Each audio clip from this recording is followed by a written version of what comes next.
Здравейте, ученици! Днес с вас започваме да изучаваме новата глобална тема – планетата Земя. В нея ще се запознаем с нашата планета Земя, небесните тела, Слънцето, Слънчевата система, както и нашата планета Земя, нашият дом.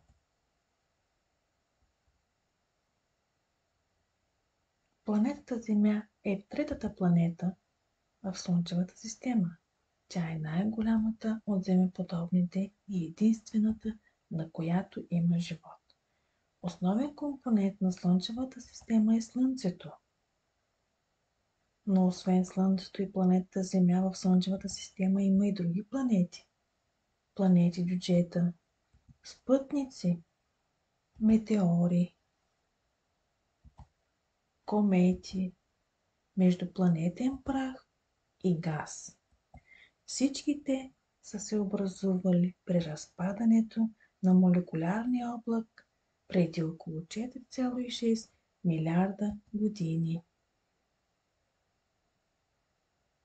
А сега запишете тетрадките си. Новия урок – нашата планета Земя. Отворете учебника на страница 54. В древността древните учени са си представили формата на Земята като чиния или диск. Те са смятали, че тя е плоска и се намира на гърба на 4 слона. Други са смятали, че тя е разположена на гърба на костенурката.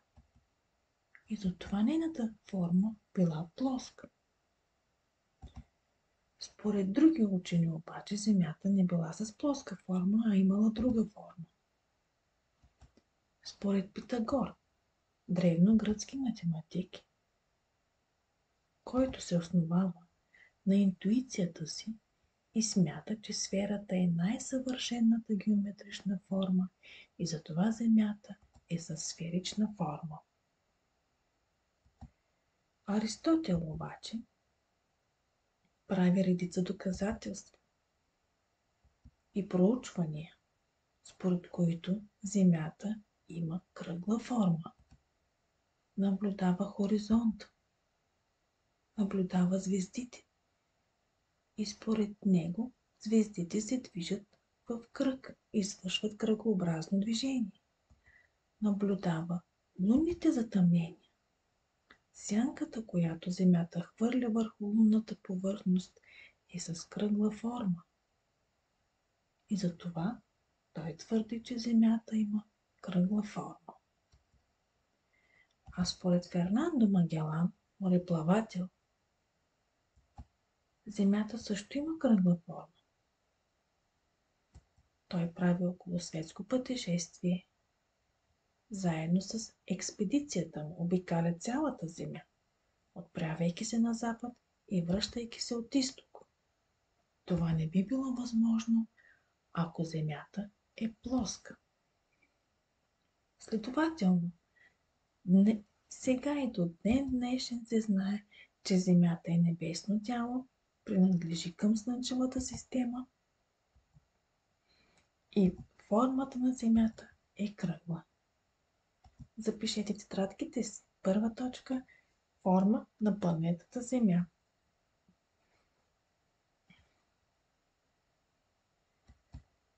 А според вас, ученици, движи ли се Земята?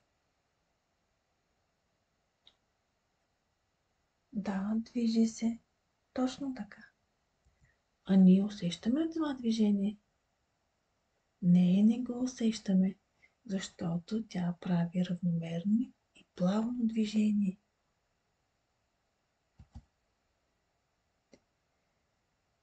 А сега да изгледаме клипа, който ще ви пусна за движението на Земята. Всяка сутрин Слънцето изгрява от изток и залязва на запад.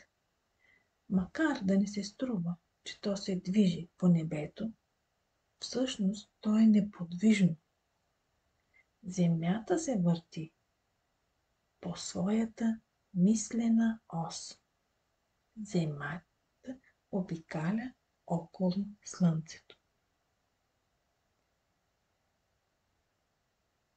Нека един от вас да прочете текста в учебника на страница 54.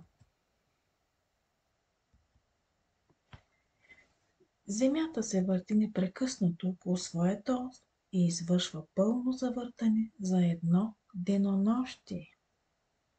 Оста е мислена линия, която пресича земното кълбо в две точки, наречени полюси – Северен полюс и Южен полюс.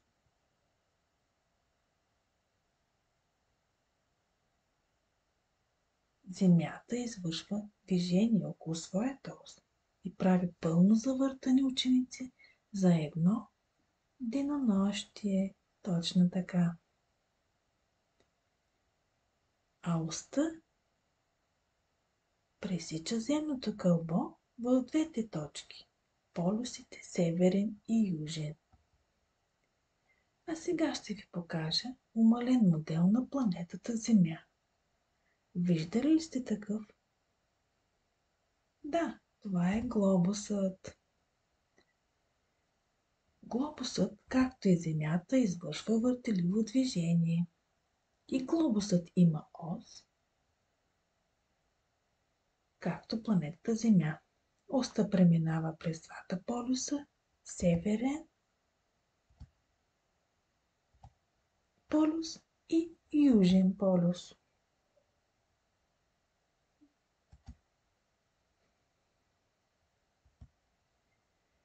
Слънцето е неподвижно, а мислената линия, която планетата Земя описва предвижението си около Слънцето, се нарича орбита.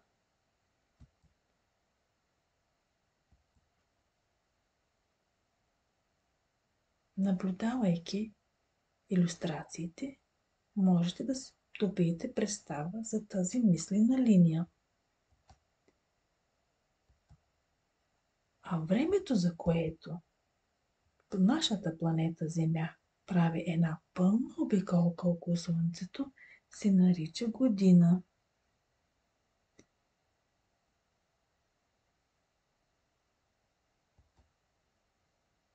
Нека да запишем втора точка – движение на планетата Земя. И като А по точка – посока на движение на Земята от запад на изток. Б по точка – ос на Земята, В по точка – орбита и Г по точка – година.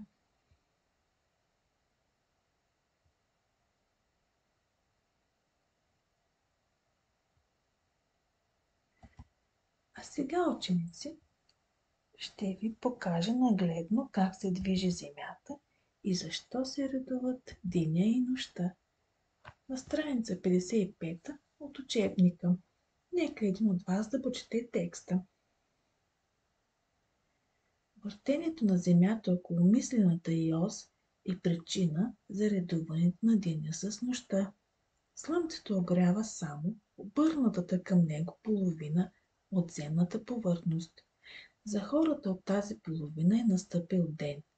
Другата половина от Земята, която не е огрята от Слънцето, е потънала в мрак.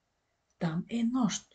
Понеже нашата планета непрекъснато се върти около оста си, денят се сменя с нощта. А сега ще ви направя един експеримент.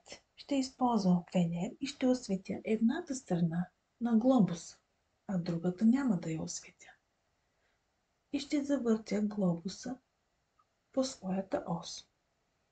Фенерът осветява половината от Земята и там е ден, а при неосветената част е тъмно и там е нощ.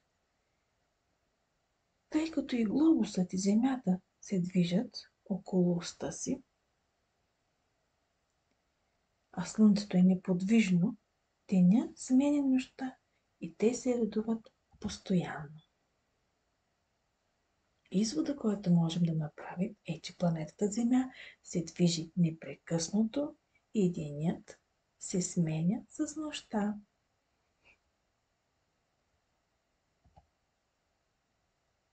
А сега, ученици, отворете на 55-та страница и да прочетем рубриката да запомним и рубриката знаете ли, че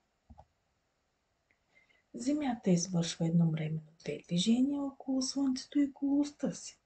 Редуването на деня и нощта се дължи на въртенето на Земята около оста й. А за пръв път в космоса е летяло кучето Лайка. Първият човек направил обиколка около Земята с космически кораб е Юрий Гагарин. Първият български космонавт е Георги Иванов. Благодаря ви, ученици, че се включвахте активно в урока. И за домашна работа ви задавам от учебната тетрадка на страница 30 задачите първа, втора, трета и четвърта. А за най-любознателните допълнителна задача да проучат и открият интересни факти за планетата Земя. Темата за проучване е Земя, синята планета. Благодаря ви, ученици!